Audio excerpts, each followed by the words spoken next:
پاک فضائی کے JF-17 تھنڈر بلاک 3 جنگی تیاریوں پر مشتمل دستہ آذربائیجان پہنچ گیا۔ پاک فضائی کا دستہ فضائی مشق انڈس شیلڈ الفا میں حصہ لے گا۔ پاک فضائی کے طیاروں نے پاکستان سے آذربائیجان تک بلا تعطل پرواز مکمل کی۔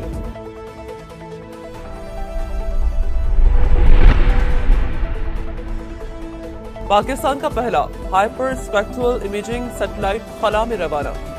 HS-1 چین میں پاکستانی سائنسدانوں کی موجودگی میں لانچ کیا گیا۔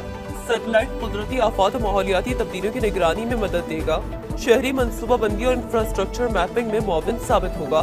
HS-1 رواں سال خلا میں بھیجا جانے والا پاکستان کا تیسرا سیٹلائٹ ہے۔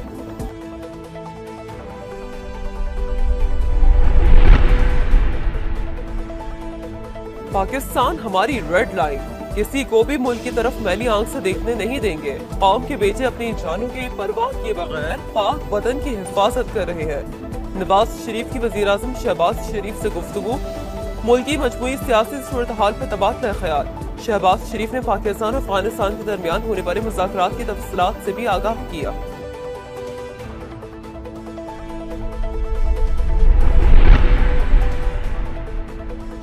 افغانستان سے پاکستان میں دہشت گردی کا معاملہ انتہائی تشویشناک ہے۔ مؤثر اور قابل تصدیق نگرانی کے نظام کا قیام چاہتے ہیں۔ نائب وزیر اعظم کا افغان طالبان سے معاہدے کا خیر مقدم، قطر اور ترکی کے تعمیری کردار کو سراہا، کہا معاہدہ درست سمت کی طرف پہلا قدم۔ مستقبل میں کسی بھی جانی نقصان کو روکنا انتہائی اہم ہے۔ مزید انسانی جانوں کے ضیاع کی روک تھام کے لیے تمام تر کوششیں بروئے کار لانا ضروری ہے۔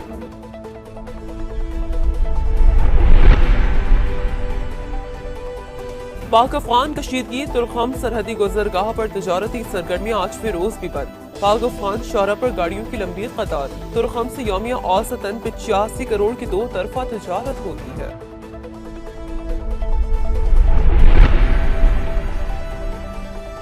ایمانداری سے ٹیکس ادا کرنے والوں کو پریشان نہ کیا جائے، نئے سیکٹر متعارف کرایا جائے۔ وزیر اعلیٰ پنجاب مریم نواز کی ہدایت۔ پنجاب ریونیو اتھارٹی میں اسپیشل یونٹ قائم کرنے کا فیصلہ۔ مریم نواز نے 130 انفورسمنٹ آفیسرز بھرتی کرنے کی منظوری دے دی۔ ریونیو اتھارٹی کی 30 اضلاع تک توسیع کے لیے 30 اکتوبر تک کی ڈیڈ لائن مقرر۔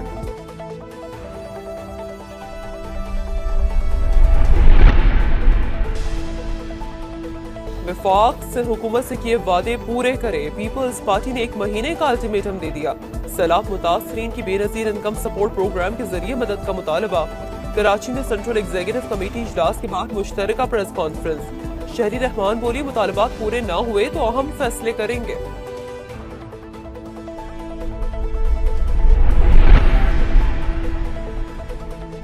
وزیر خزانہ محمد اورنگزیب کی IFC مینیجنگ ڈائریکٹر سے ملاقات۔ حالیہ تنظیم نو میں پاکستان کو مرکز کا درجہ دینے پر اظہار تشکر۔ اقدام پاکستانی معیشت پر اعتماد کا مظہر قرار دے دیا۔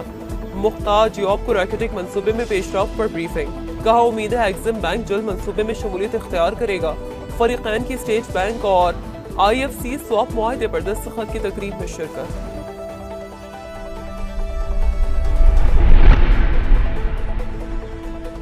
سرگودا میں دوران سفر خاتون کو ہراساں کرنے والا پولیس اہلکار گرفتار۔ وزیر اعلیٰ پنجاب مریم نواز نے گرفتار اہلکار کے ہاتھ کڑی لگی تصویر شیئر کر دی، کہا ہراساں کرنے والوں کے خلاف زیرو ٹالرنس پالیسی ہے۔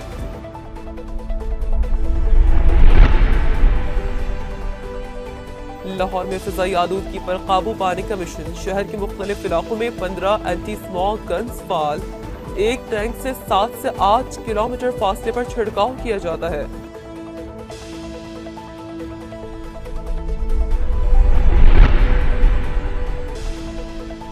ٹرمپ کی بادشاہت نامنظور، امریکہ میں احتجاج شدت اختیار کر گیا۔ نو کنگز کے نام سے بڑی ریلیاں، واشنگٹن اور نیو یارک سمیت 50 ریاستوں میں لاکھوں افراد سڑکوں پر نکل آئے۔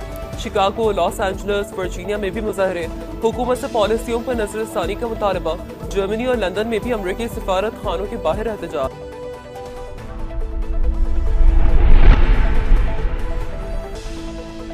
ورلڈ ٹیسٹ چیمپئن جنوبی افریقہ کو وائٹ واش کرنے کا مشن، شاہین دوسرے ٹیسٹ میں کل ہوں گے ان ایکشن۔ دونوں ٹیموں کی راولپنڈی میں تیاریوں کا فائنل راؤنڈ۔ پاکستان کو سیریز میں 1-0 کی برتری حاصل، پہلا ٹیسٹ 93 رن سے جیتا تھا۔